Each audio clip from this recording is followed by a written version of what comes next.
He had never done that before. Not in training. Not with other riders. Not even when he was sick. But the moment he saw her, he knelt. It was the kind of morning that smelled like hope, crisp air, distant pine, and the soft crunch of gravel under wheels. The therapeutic riding center sat on the edge of a sleepy town, surrounded by fields and silence. For most who came here, it was a place of healing. But for Emma, it was just another place that wouldn't work. She had driven 2 hours that morning, heart tight in her chest, hands white on the steering wheel. In the back seat sat her daughter, 8 years old, brown curls tucked under a knit hat, small hands folded in her lap, eyes quiet. Emily. The chair was folded in the trunk. The weight of it, even when empty, seemed to pull the whole car down. Just 1 hour, Emma told herself. One more center. One more false hope. One more smile for the sake of her daughter. Emily hadn't spoken much in the past few weeks. Not since the accident. The doctors called it temporary paralysis, but no one promised when or if the girl would walk again. She hadn't cried. She hadn't screamed. She just shut off. The facility was calm, quiet, no loud voices or sudden movements. A few other children were already there, some on horseback, others petting goats. Volunteers moved with practiced grace. Emma unfolded the chair, helped Emily into it gently. "Ready, sweetheart?" she asked. Emily didn't answer. She just stared ahead, not angry, not afraid. Just distant. Emma sighed and began to wheel her forward. "Good morning," a woman in a green jacket called out. "You must be Emily and Emma. We're so glad you're here." Emma smiled politely.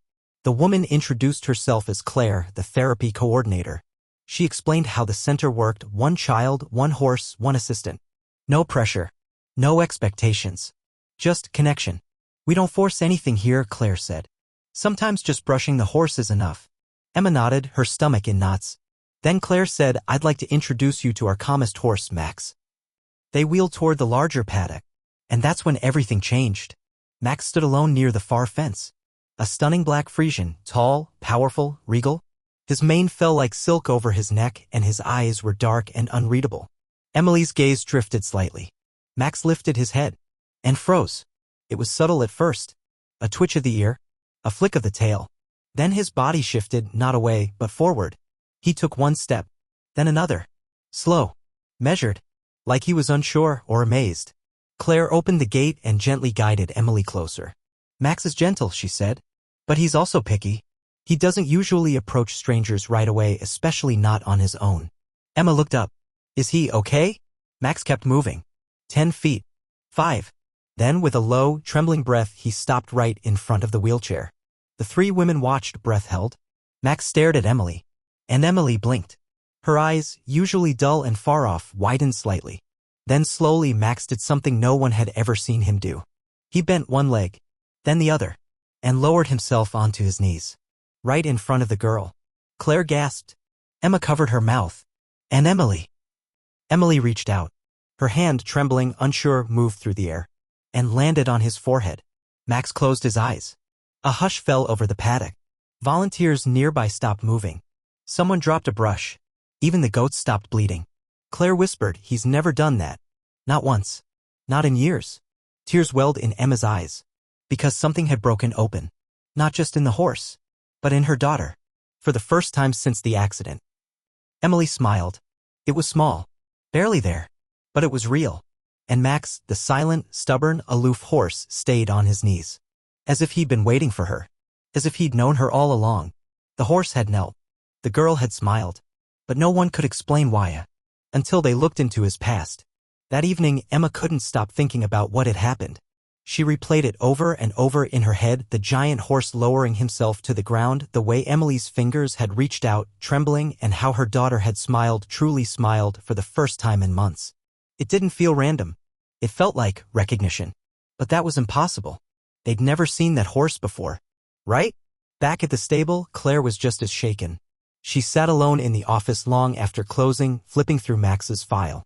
His records were thin, like so many rescued animals: basic health checks, a few training notes, and a name, not the one he came with, just the one they'd given him when he arrived.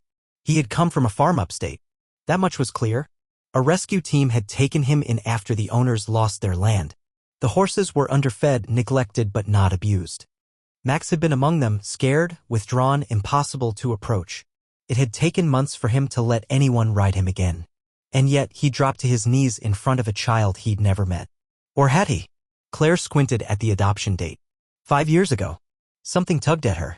She opened her laptop and typed in the farm's name from the old intake form, Whisper Creek Ranch. Most of the search results were old auction listings. But one link stood out, a cached website from years ago, now offline. She clicked it. Up popped a homepage, barely functioning, pixelated images, outdated formatting. But there it was. A photo. 2 horses in the pasture. And standing between them, holding a brush and laughing, was a young woman with a toddler in her arms. Claire leaned in. The toddler had curly brown hair. Round cheeks. Big, soft eyes. The same eyes that had stared up at Max that morning. Emma didn't sleep that night.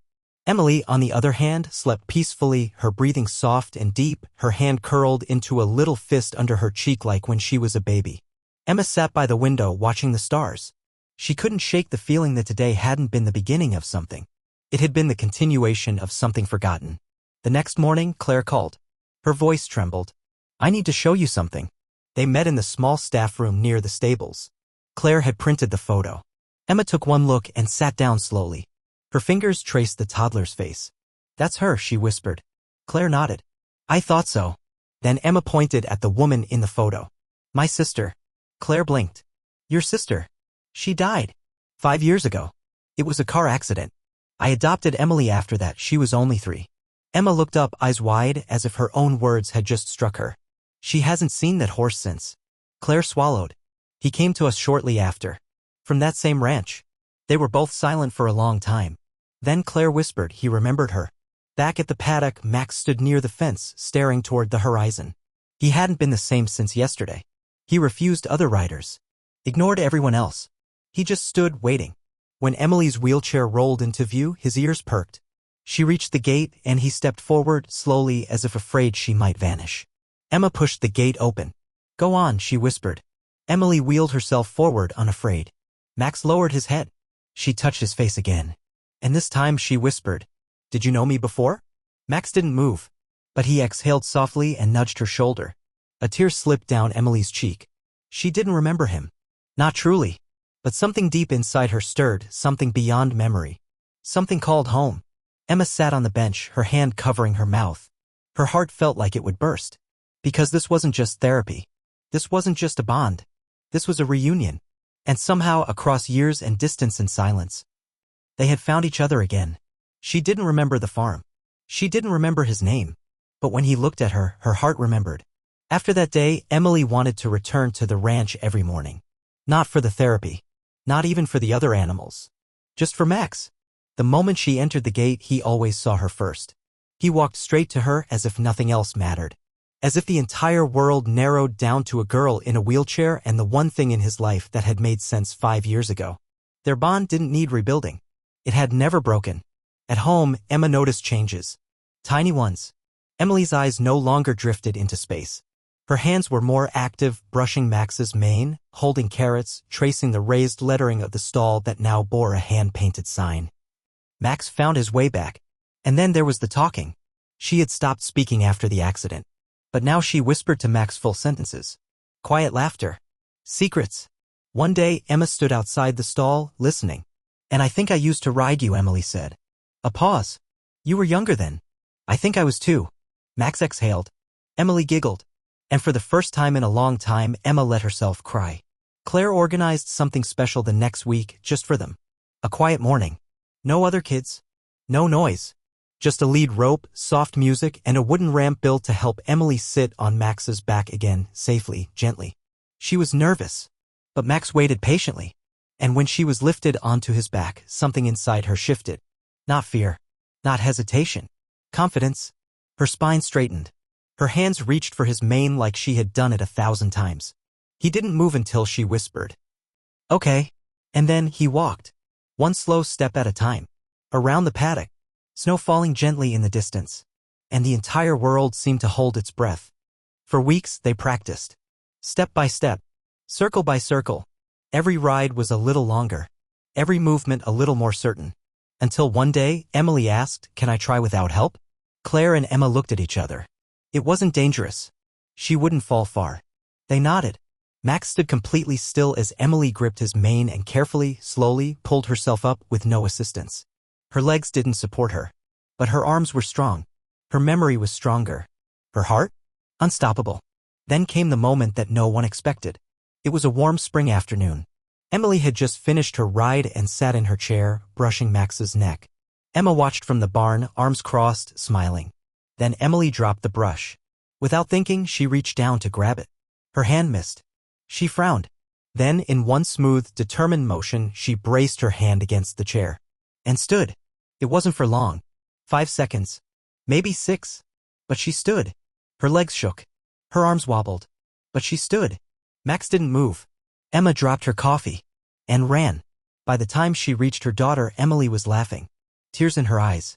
"I didn't even think," she said breathlessly. "I just did it." Emma wrapped her arms around her. Max stepped forward and rested his head against both of them. The moment lasted forever. And just like that, everything changed. They didn't talk about miracles. They didn't talk about science or therapy. They just talked about love. About memory. About the kind of bond that can stretch across time and grief and silence and still survive. A girl and her horse. Separated by fate. Reunited by something no one could explain. Epilogue. Emily now visits Max every week. She's learning to walk again slowly, carefully, with physical therapy and a cane. But when she's on Max's back, she says she doesn't need legs. "He already knows where I'm going," she laughs. Her story spreads. The local paper writes a headline. "The horse who knelt for one girl and why it changed everything." But the truth doesn't fit in headlines. It fits in the space between heartbeats. In the warmth of a familiar breath. In a silence that says, "I never forgot you." Because even when the mind forgets, the heart remembers.